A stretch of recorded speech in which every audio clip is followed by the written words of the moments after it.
Le général Ossarès a attendu l'hiver de sa vie pour sortir de l'ombre. Le 26 novembre 2001, c'est sous le feu des projecteurs et des insultes qu'il monte vers ses juges. Tortureur et toi et tes amis, vous êtes des tortureurs. Il est là, Ben Midi. Hey, les bombes, c'est mieux que les torturer. Vous avez torturé. J'ai pas honte de torturer. Certaines des personnes qui se pressent devant la salle d'audience voudraient un autre procès, celui des exécutions sommaires et des tortures pendant la guerre d'Algérie. Mais les crimes d'Ossarès sont amnistiés depuis longtemps. La justice lui reproche seulement de s'en être vanté dans un livre. L'ex-commandant haut ne risque guère qu'une amende et il le sait. Je crois qu'on a quand même un naturel provocateur. Oui. Je crains les gens de merde.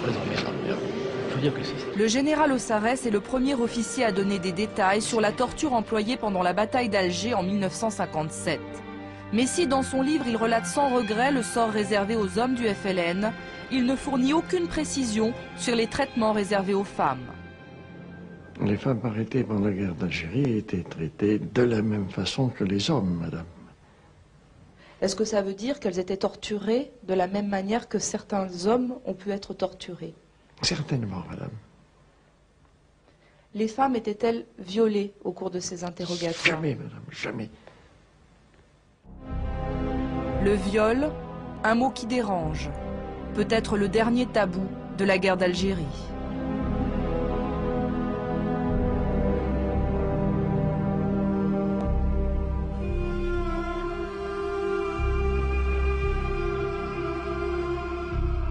Louisette Irilaris porte dans son corps les séquelles de la bataille d'Alger. Entre deux vertèbres, elle a gardé une balle qui l'a fait encore souffrir et boiter. Blessée au cours d'une fusillade en septembre 57, elle n'a que 21 ans lorsqu'on l'a conduit au siège de la 10e division parachutiste à Alger.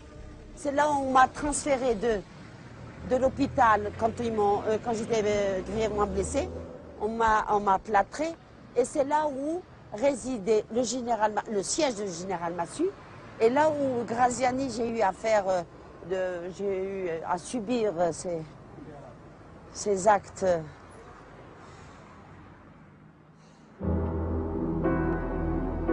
Louisette n'aime pas revenir sur ces lieux, car c'est ici que pendant près de 3 mois, elle est interrogée. Le capitaine Graziani, un homme qu'Ossarès a bien connu, veut qu'elle donne les noms des membres de son réseau. Louisette est agent de liaison pour le FLN, son nom de guerre est Lila. Toute sa famille est engagée dans la lutte pour l'indépendance. Sa mère, ses sœurs ont aussi été torturées. Plus que les coups, Louisette craint son père qui lui a dit « Je préfère te savoir morte » que parlant sous la torture. Alors, face à son tortionnaire, Lila se tait. Ça a commencé par des gifles, des coups de poing, et puis des grossièretés avec tous les noms d'oiseaux. Beaucoup. Bon, ça a commencé comme ça. Et puis après, monsieur a débordé. Il commettait l'innommable. Vous n'arrivez pas à mettre des mots là-dessus? Bon, qu'est-ce qu'on peut faire? Une femme, vous savez, c'est très... Une femme, le viol, c'est tout. D'une façon très violente. C'est tout. C'est beaucoup. Et c'est pour ça que je ne lui pardonnerai pas. C'est pour ça que je ne me pardonnerai pas à quelqu'un qui puisse humilier à ce point. C'est de l'humiliation, hein, c'est pire ça.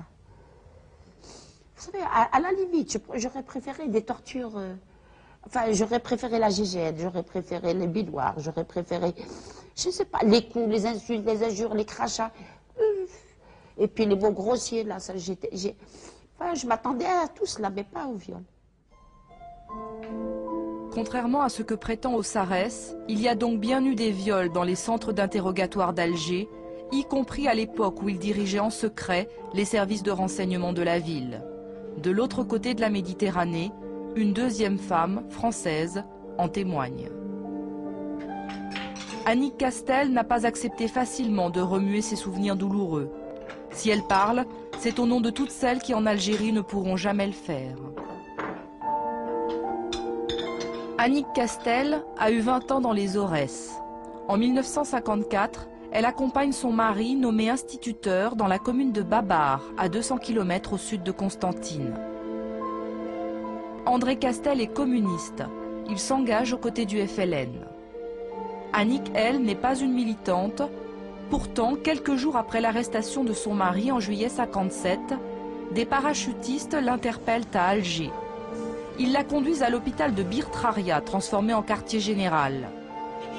Au bout de 3 semaines d'enfermement, un jeune soldat l'avertit que des parachutistes parlent de venir la violer. Ça faisait bien la 2e ou 3e fois qu'il était venu me prévenir. Et dans la nuit, effectivement, le tabouret a été renversé. Quelqu'un est entré, a plaqué un journal contre l'ampoule, et puis m'a menacé. J'ai essayé d'appeler, je savais que le dortoir des CRS était contigu à la pièce dans laquelle je me trouvais. Il m'a menacé encore plus. Il m'a dit, il m'a empêché de continuer à crier. Il m'a dit que si on continuait, tous ses camarades viendraient les uns après les autres. Et puis j'étais d'une extrême faiblesse après, c'est presque 3 semaines passées dans cette horreur. Et je n'avais pas de force suffisante, je ne pouvais pas me débattre davantage contre lui. Alors bêtement, je lui ai dit que j'étais mariée, que j'avais une petite fille. J'ai essayé, vraiment stupidement, d'essayer de faire en sorte qu'il ait un brin de conscience, de sentiment, comme si on pouvait arrêter ces gens. Et voilà. Puis après, il est reparti. Et il est allé se vanter près des CRS. Et quelques minutes après, les CRS un ou 2 CRS sont venus me voir.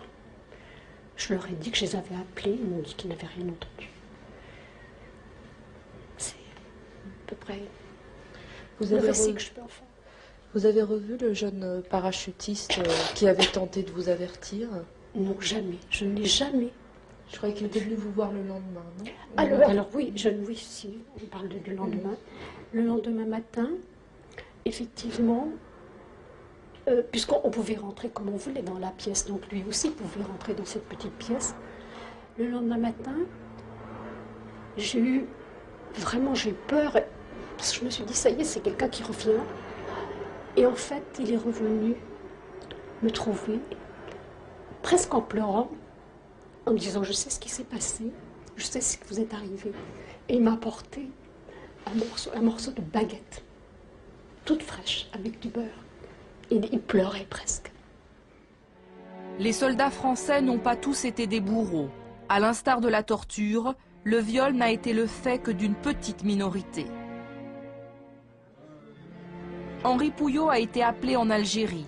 Il a attendu 39 ans avant de raconter dans un livre son séjour à la Villa Susini, un centre d'interrogatoire d'Alger tristement célèbre. C'est l'un des seuls ouvrages à parler aussi explicitement des viols. Henri Pouillot estime avoir assisté à une centaine de viols en seulement 10 mois passés dans cette villa, de juin 61 à mars 62. Comment avez-vous fait pour éviter d'avoir, vous aussi, à faire comme les autres appelés et à violer les prisonnières? Sur ce plan-là, ça m'a été moins difficile de me mettre à l'écart des viols, parce que comme il y avait de la concurrence entre guillemets, j'allais dire, j'ai pu simplement expliquer que j'avais une amie en France, une fiancée qui m'attendait, que je ne voulais pas prendre de risques et pas lui être infidèle, etc. Et donc ça a été, j'ai pas eu trop de difficultés de faire accepter par les autres présents que je participais pas aux réjouissances dans ce domaine, quoi. C'était plus facile pour vous d'éviter le viol que d'éviter d'avoir à torturer?